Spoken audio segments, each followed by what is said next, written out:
Hey everyone, welcome back to the channel. Today we are talking about something that fascinates every luxury lover at some point in their journey, and that is Hermes, but not in the usual way. Not just the dreamy orange boxes, not just the Birkin fantasy, not just the how to get offered a bag conversation that people repeat again and again. Today we are getting into the authentic luxury secrets about Hermes that sales associates will never openly tell you. And honestly, that is not because they are evil masterminds hiding a map to the Birkin vault. It is because Hermes operates on a very different kind of luxury psychology. When built on mystery, control, desirability, scarcity, image, and a very carefully curated customer experience. So if you've ever wondered, why does Hermes feel so different from every other luxury brand? Why do people become emotionally invested in getting a Birkin offer? Why do some people spend so much and still get nowhere?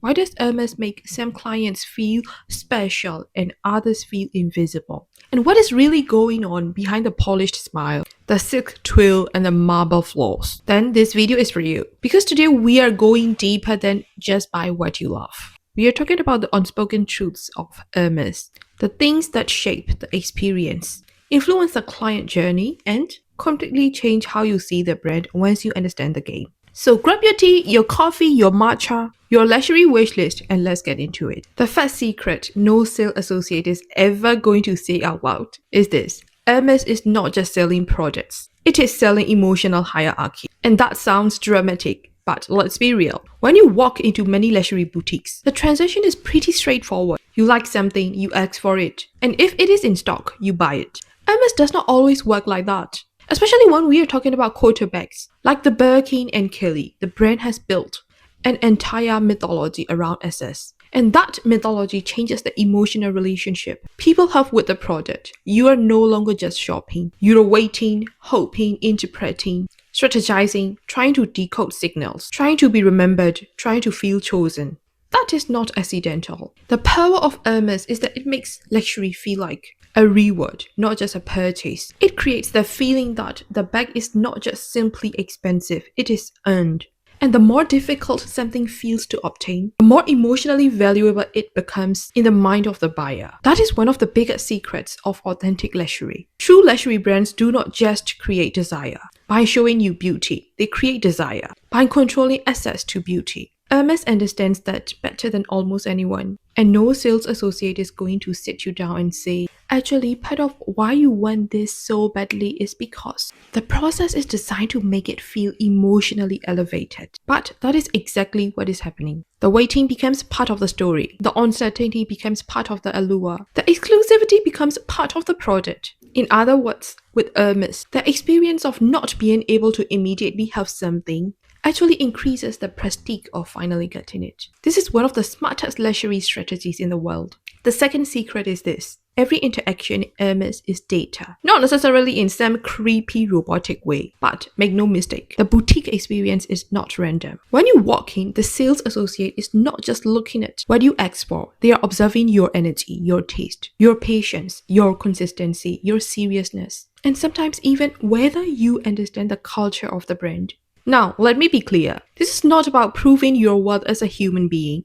But inside the Hermes system, there is often a difference between a casual shopper and being seen as a long-term client. And that distinction matters because Hermes is relationship-based luxury. Sales associates are often evaluating things like, are you only here for one specific hot item? Do you appreciate the house beyond quota bags? Are you respectful and easy to work with? Are you consistent over time, or are you going to vanish after one purchase? Do you seem aligned with the brand's image and pace? Nobody will say you are being assessed right now, but in many cases you absolutely are. And that is why two people can walk into Hermes asking for similar things and get completely different experiences. Because the brand is not operating like a normal retail model. It is operating more like a clienteling ecosystem. The sales associate is not always just selling inventory. They are often managing relationships, boutique priorities, client profiles, allocations, and internal judgment calls. So yes, your purchases matter, And your behavior, your vibe, your consistency, and your relationship with that associate can matter too. That is why Hermes can feel so personal to one person and cold to another. Because a lot of the process is not what is written down on paper. It is about what is quietly happening in the background. This is one of the most repeated lines in luxury. Just buy what you love. And on the surface, yes, that is solid advice. It is healthier, smarter, and far more sustainable than buying random things just to chase a bag. But here's the secret. In Hermes, people are not just buying what they love. They are buying what they believe will position them better.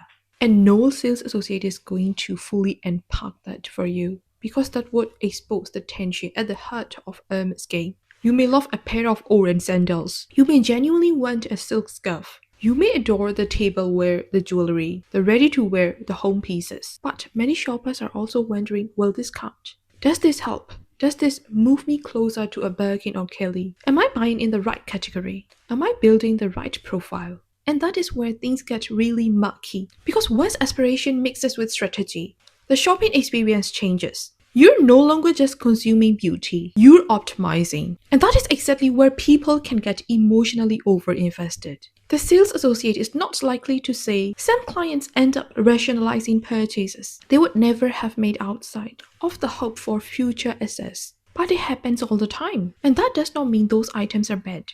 Many Hermes categories are genuinely beautiful and well made. The point is that sometimes the emotional driver is not pure love, it is hope. And hope is a very expensive shopping companion. That is why one of the smartest things you can do as a luxury consumer is ask yourself, if there were no chance of this helping me get a bag, would I still want this item? That question can save you a lot of money and a lot of emotional confusion. Now let's talk about one of the biggest illusions in all of luxury, the idea that scarcity always means almost nothing exists. That is not necessarily true. A major secret no sales associate will ever casually admit is this. Scarcity in luxury is often about distribution control, not just absolute rarity. Hermes is brilliant at controlling when, where, and to whom certain items appear. So yes, some pieces are genuinely difficult to get. Some colorways, leathers, headwear combinations, and sizes are highly limited. But part of what makes Hermes powerful is not just producing fewer converted items. It is controlling the release of desirability in a way that keeps demand emotionally overheated. That means the same bag can feel mythical in one context and quietly available in other. It depends on boutique, market, client profile, timing, shipment patterns, internal priorities, and relationship dynamics. So when clients hear we don't have that, that statement can mean many different things. It can mean literally not in stock. It can mean not available for open sale. It can mean reserved for certain clients. It can mean not available to you right now in the contest. It can mean not today. It can mean not through this route. And that ambiguity is part of the system because ambiguity protects the aura. Luxury becomes less magical when everything is transparent. Hermes knows that. The mystery is not a flaw in the experience. In many ways, it is the experience. This is such an important truth. A lot of people online talk about Hermes as if there is one universal formula. There isn't. And no sales associate is gonna give you a neat little master guide because the reality is much messier than that. The truth is, different clients are being evaluated under different conditions. A long-term local client is not in the same position as a tourist. A high-spending, ready-to-wear client is not in the same position as someone only shopping small accessories. A client with years of purchase history is not in the same position as a first-time visitor. A shopper in one country is not necessarily dealing with the same dynamics as a shopper in another country. That means one person's success story can be completely irrelevant to another person's situation. Someone might say, I got a Kelly with hardly any spend. And that may be true, but what they may not telling you is their boutique had different dynamics. Their timing was lucky. Their profile fit an immediate need. They had a strong relationship. They were offered a less in-demand combo. They had a very different purchase history than you think. Likewise, someone might say, I spent so much and got nothing. Also possible. Because Hermes is not a vending machine, and unpredictability frustrates people. But it is also what protects the prestige of the system. If the process were too easily measurable, it would feel transactional. If it felt transactional, it would lose some of its mystique. If it lost its mystique, it would lose some of its power. And Hermes absolutely understands that. Here's another secret. Hermes is often thinking longer term than the client is. A client may be thinking, I want a Birkin this year, but the brand may be thinking, is this someone who could become a multi-year, multi-category, high-value client? That is a very different lens. Luxury houses are not only looking at single transactions, they're thinking about client lifetime value, brand alignment, loyalty, cross-category interest, and relationship depth. This is why someone who obsessively focuses only on the bag may actually feel less attractive from a relationship standpoint than someone who engages more naturally with the full world of the house. Again, that does not mean you need to fake interest in China, furniture, or equestrian goods. And it does mean Hermes is more interested in cultivating clients who feel integrated into the lifestyle of the brand, not just hunting its most famous trophies. And that is a key luxury secret. The wealthiest, strongest brands do not just sell hero products, they build worlds. Hermes is not only selling leather goods, it is selling a universe, craftsmanship, heritage, leisure, refinement, ritual, equestrian history, and the status and old world codes. The closer a client feels to that world, the more naturally they fit within the brand's preferred narrative. And yes, that influences the experience. Let's get honest about heritage for a second. Hermes really does have extraordinary heritage. Its craftsmanship history is not made up. Its history matters. Its artisanal identity matters. Its iconography matters. But here's the secret. No one in store is going to say plainly. Heritage is also one of the most powerful sales tools in luxury. And Hermes uses it exceptionally well. When you're not just buying a bag, but buying into tradition, hard work, legacy, and timelessness, the price starts to feel easier to justify. This is the psychology. You're not only buying leather, you're buying story, you're buying continuity, you're buying illusion of stepping into something bigger than trend. And to be fair, with Hermes, that story is stronger than with many brands, but it still functions commercially because the moment a consumer feels that an item is not just fashion but heritage, the resistance to price can soften. That is why Hermes can keep escalating aspiration while still feeling above fashion. In many consumers' minds,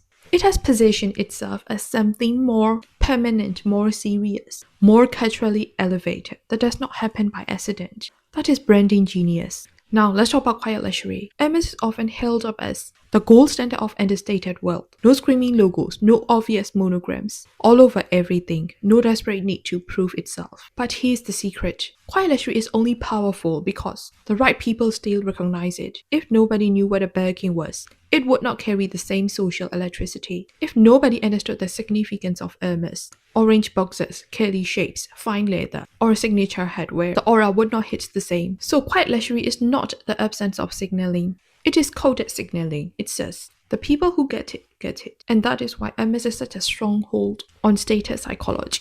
It allows people to feel sophisticated rather than flashy, but still deeply socially legible to those within the luxury world. In other words, it is not anti-status. It is highly evolved status. That is why Hermes is so often beloved by people who want to appear refined, selective, and above trend, whilst they participating fully in luxury hierarchy. A sales associate will never say, this product still works as a status object. It just uses subtler language. But that is exactly what makes it so effective. This part is important because when people talk about Hermes, it is easy to get swept into the dream and forget the emotional side. One of the biggest secrets no sales associates will say is this. Some clients are not really shopping for objects. They're shopping for validation. Validation that they're important enough, stylish enough, successful enough, chosen enough, wealthy enough, visible enough. And Hermes, because of its controlled access model, can intensify those feelings. When someone finally gets offered a bag they wanted, it can feel euphoric, not just because the bag is beautiful, but because the offer feels like recognition, like approval, like you passed, like you were spotted. That emotional high is real. But it can also be dangerous if you are not self-aware. Because luxury should be fun, it should be aesthetic, it should be enjoyable, it should even be meaningful sometimes.